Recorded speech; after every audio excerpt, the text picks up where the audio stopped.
नमस्कार। आज का दिन बहुत ही शानदार है और वैसा ही शानदार है आज का हमारा यह पॉडकास्ट। अगर आप नए हैं तो चैनल को सब्सक्राइब करें, लाइक करें, कमेंट करें और शेयर करना ना भूलें। विज्ञान की सीमा। विज्ञान पदार्थ जगत को सच मानता है। इसके अध्ययन का आधार दृश्यमान पदार्थ है। यह विज्ञान की प्रगति का एक नमूना ही है कि चांद पर घर बनाने की बात हो रही है तो मंगल पर जीवन की संभावनाएं तलाशी जा रही है। वही cloning, test tube baby, nano technology और मशीनी मानव यानी रोबोट की परिकल्पना विज्ञान की शक्ति को दर्शाने वाले चंद नायाब नमूने भर ही हैं। लेकिन आज भी कुछ ऐसी अनसुलझी गुत्थियां हैं जिनका जवाब विज्ञान के पास भी नहीं है। आज हम आपको अवगत करा रहे हैं कुछ ऐसी बातों से जो विज्ञान की समझ से भी परे है। चिकित्सा की आंतरिक क्षमता। चिकित्सा विज्ञान ने भले ही कल्पना में आने वाली बातों को हकीकत के सांचे में ढालकर लोगों को यह मानने के लिए बाध्य किया हो कि शब्दकोश में असंभव नामक शब्द नहीं है, लेकिन आज भी कुछ ऐसे सिद्धांत हैं जिनके जवाब विज्ञान आज तक तलाश रहा है। उदाहरण के तौर पर प्लेसिबो इफ़ेक्ट।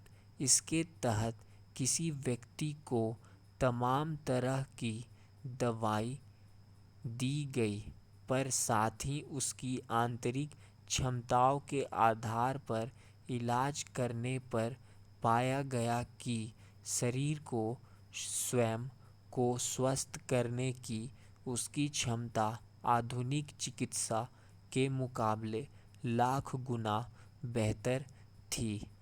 मनोवैज्ञानिक शक्ति।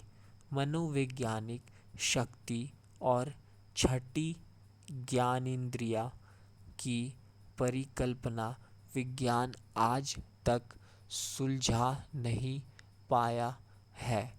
कुछ लोग मानते हैं कि अंतर्ज्ञान ऐसी मनोवैज्ञानिक शक्ति है जो किसी चीज़ के बारे में पहले आभास होने की शक्ति प्रदान करता है। इसको किसी सिद्धांत का नाम नहीं दिया जा सकता। वैज्ञानिकों ने जब इस बात को जांचने की कोशिश की तो जो परिणाम आए वो नकारात्मक थे। कुछ शोधकर्ताओं ने तर्क दिए कि मनोवैज्ञानिक शक्ति को मापा नहीं जा सकता।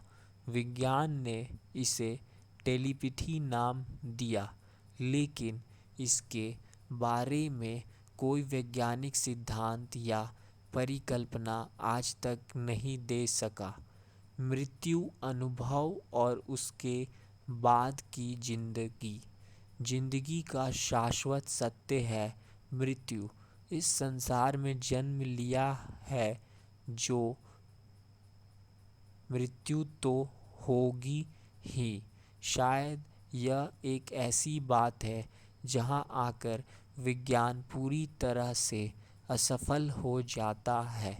इस दिशा में की गई शोधों में अनपेक्षित अनुरूप अनुप्रभाव निकलकर आए हैं।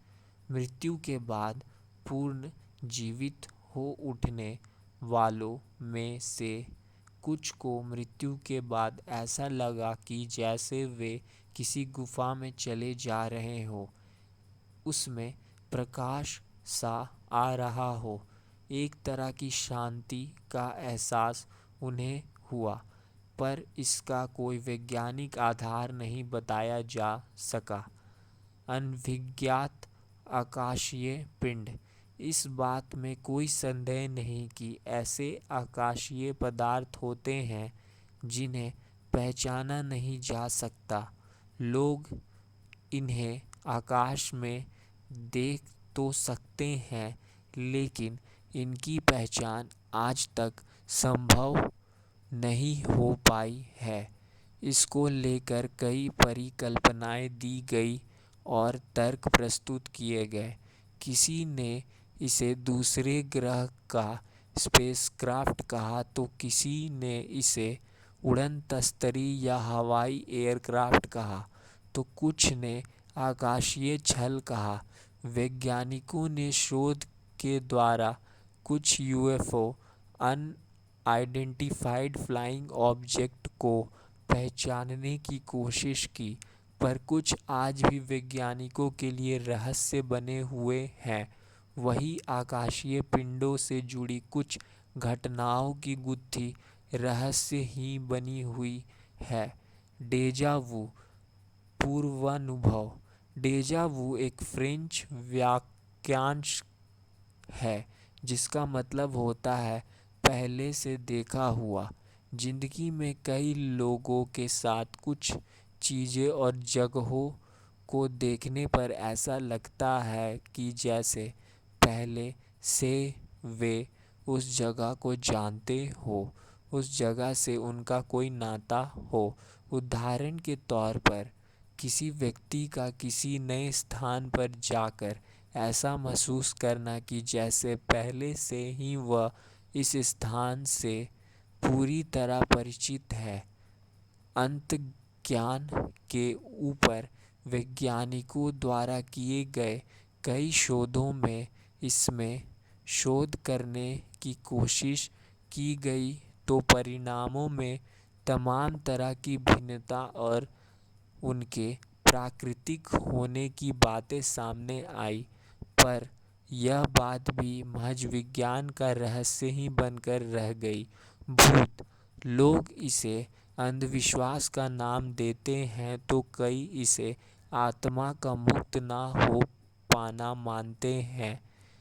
इनसे जुड़ी कहानियाँ किस्से सुनकर हमारा बचपन पला बड़ा है। एक छायादार शरीर जिसका मात्र एहसास है लेकिन प्रमाण नहीं।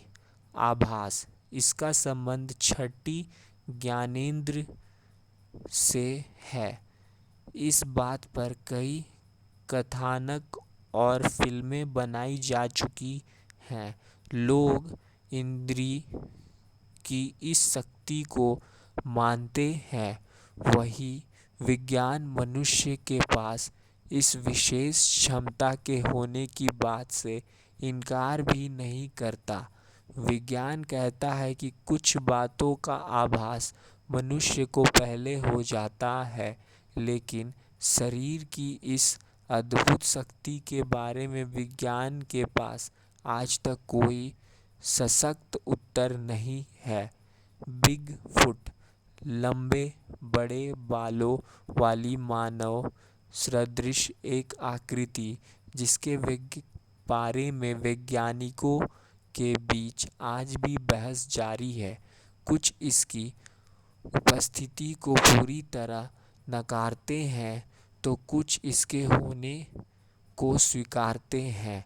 यह मुख्यतः अमेरिका के सुदूर जंगलों में पाए जाते हैं। पूरे विश्व में इन्हें अलग अलग नामों से पुकारा जाता है।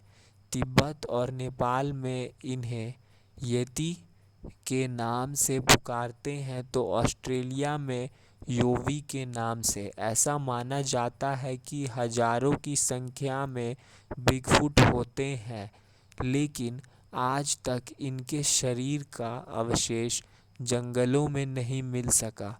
वही विज्ञान इनके न होने की बात आज तक प्रमाणित नहीं कर सका। विज्ञान के लिए इनके होने की पुष्टि करना या ना करना बहुत बड़ी समस्या है। द टाउस हम्प, मेक्सिको के एक छोटे से शहर या टाउस में लोगों ने एक ऐसी अजीब भिनभिनाहट सुनी जो लोगों को आज तक सोने नहीं देती। सन 1977 में ब्रिटेन के एक अखबार में इससे जुड़े 800 पत्र आए, जिसमें लोगों की तरफ से इसे भिनभिनाहट का नाम दिया गया था और इस भिनभिनाहट की शिकायत आई। लोगों ने शिकायत दर्ज की कि इसकी वजह से वे सो नहीं पाते, उन्हें घबराहट रहती है, सांस की तकलीफ हो गई, ना तो वो लिख पाते हैं और ना ही पढ़ पाते हैं।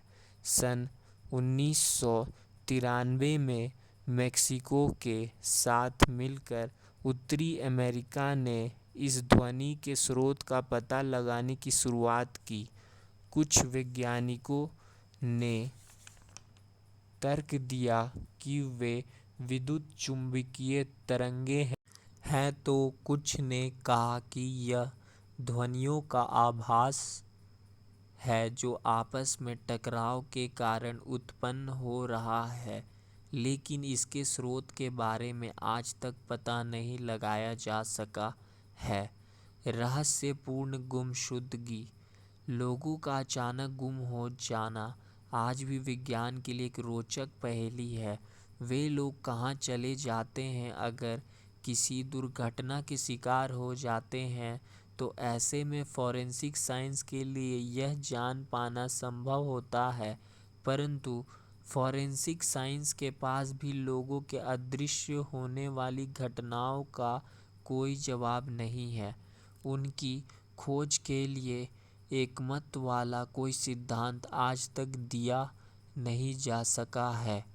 इन घटनाओं को यह लिखने का तात्पर्य यही है कि प्रकृति केवल दृश्य नहीं है, बल्कि यह अदृश्य भी है। यह कहना सही होगा कि अदृश्य ही दृश्य सत्ता को नियमित एवं नियंत्रित करती है। ऐसे में विज्ञान के पास इसका कोई जवाब नहीं है। विज्ञान की अपनी सीमा एक हद के अलावा और कुछ नहीं है, जो विज्ञान ने खुद सुनिश्चित की है।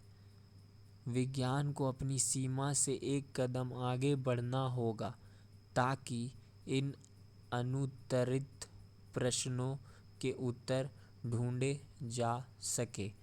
धन्यवाद। मिलते हैं फिर एक और नए पॉडकास्ट के साथ।